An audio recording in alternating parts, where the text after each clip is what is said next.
Hello, I'm Dr. Lee Hildebrand, Lakeshore Psychology Services. I run a mental health clinic in Mequon, Wisconsin, as well as provide coaching for executives and individuals around the country, and then also provide consultation and speaking.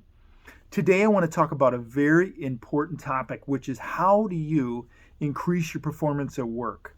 I have 10 strategies today that are going to help you take steps to have an edge in terms of how you approach your work. So, number one, work smarter, not harder. This is a concept that I talk about a lot with my staff in terms of working with them, that I want them to think smarter about how they can do things so they're not just doing more busy work. So, for you, take time and evaluate the efficiency and the setup of some of the systems of work that you use, whether that be personally on your desk or in terms of your processes in terms of your particular work.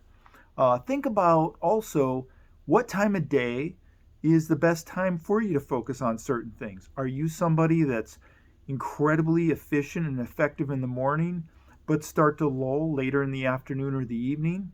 Or are you that type of person that at 6 p.m. your guns just really get going in terms of your energy and you're able to do much more effective work then? In addition, simplify things. Try to simplify your processes so that you're getting the best bang for the buck in regard to the effort that you put in. Also, as you're trying to work smarter, delegate. For many of us, it's hard to delegate because we're so perfectionistic about having things done our way.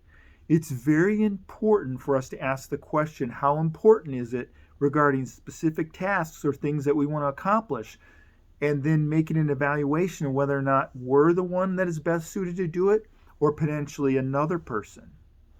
And also, as part of thinking smarter, collaborate.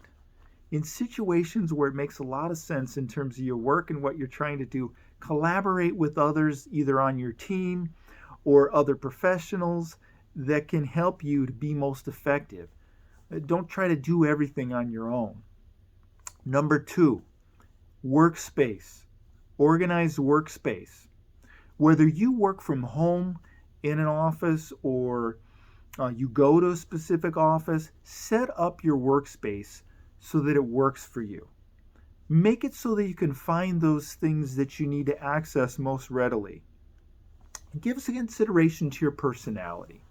Are you the type of person that likes to have everything out so that you can grab it at a moment's notice, or are you somebody that likes to have just a computer and a pen on your desk and maybe a sticky notepad, and that you have other things put away in different areas that you pull out as you're working with them?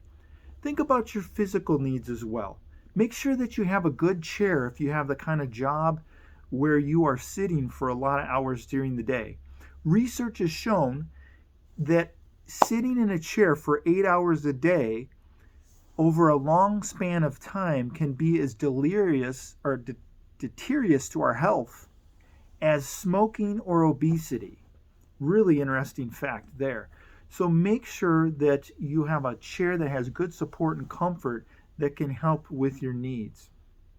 And then also assess the space around you in your office, that lighting is good, that you, if you have a window, have an opportunity to put your desk in places where you can sometimes look out the window, and then also you can avoid a glare on the screens that you're using. Number three, manage the time that you're sitting that I just referred about. Take breaks. If you have the option, get up out of a sitting position if you do have the type of position or job that you're sitting a lot, and take a break. Walk down a stairwell a flight or two and walk back up. Go to a window and look out the window and look long so that you can rest your eyes. Take a minute and do some deep breathing to just try to bring some calm to your body as you're facing work stresses so that you can regroup and be ready to go back to the next thing. Number four, make sure that you stay organized. Organize yourself in regard to how you approach things.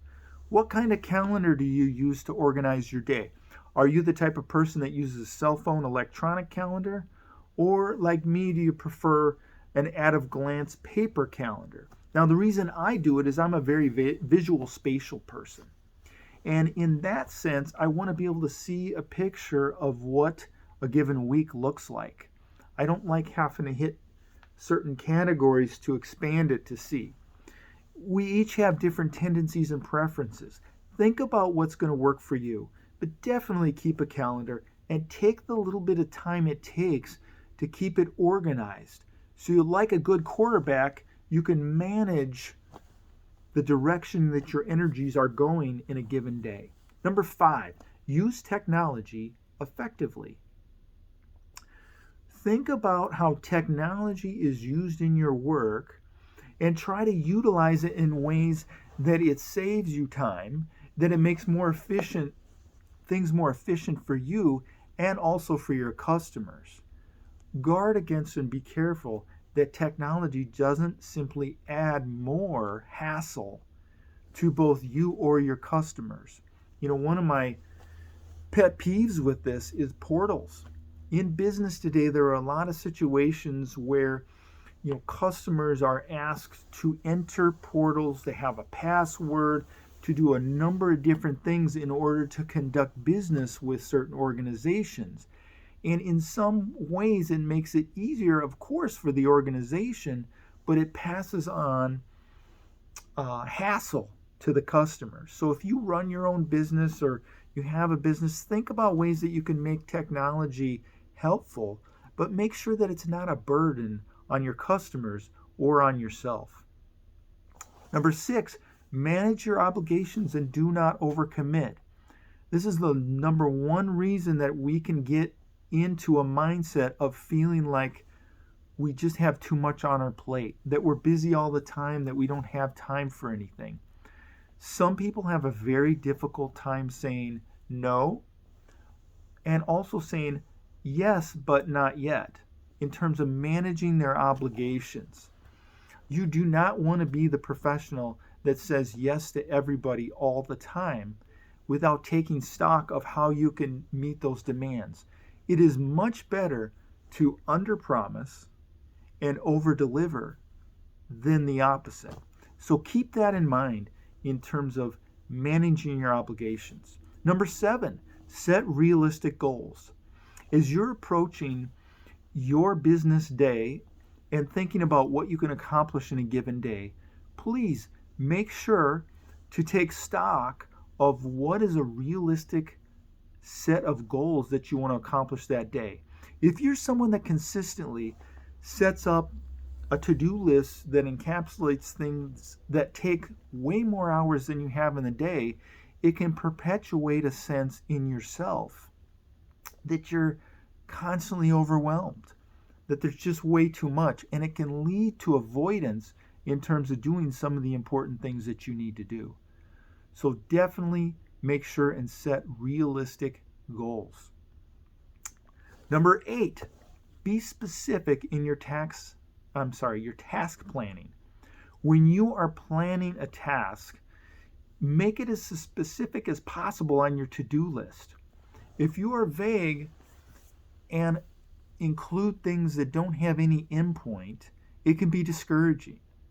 So instead of saying, I'm going to focus on a particular client profile, you might say, I'm going to write the review for this specific aspect of the client, so that you're being specific, and when you get that done, you can check that off your list. You can feel a sense of accomplishment.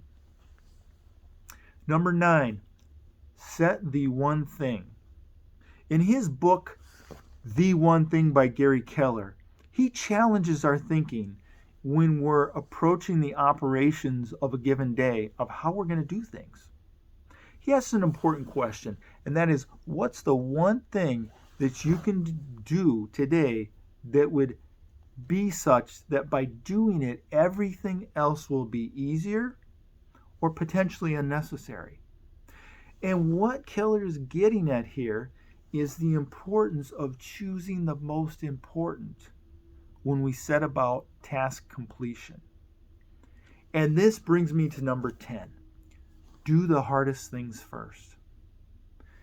If you look at a given day, even in terms of your personal life or your professional life, and you try to accomplish those things that take the most oomph, the most grit at the outset of the day, this is going to give you momentum. This is going to give you energy and positivity about the rest of the things that you can accomplish. In fact, for myself, this is why I do my exercise and working out at the beginning of the day. And because when I do it, it gets my blood pumping, it gets me excited, and I say to myself, okay, Lee, it's going to be downhill for the rest of the day because you did the hardest thing. So what it does is it sets up a contingency of success. So in your work life and as you're approaching things, be careful not to avoid those things that you know are going to be hard and to expend unnecessarily emotional energy with procrastination.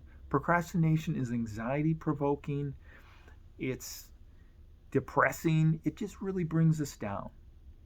So I really want to close this by encouraging you to continue to explore and be intentional learners. Be students about strategies that help you increase your success in life. And today, I specifically wanted to focus on your performance at work. So I wish you well today. I want to encourage you, if you like my video, please like it. Please feel free to subscribe to my channel as I do these videos on a regular basis, seeking for ways to add value in people's lives and provide insight and tips that can help them be successful holistically. Thank you so much. Have a great day.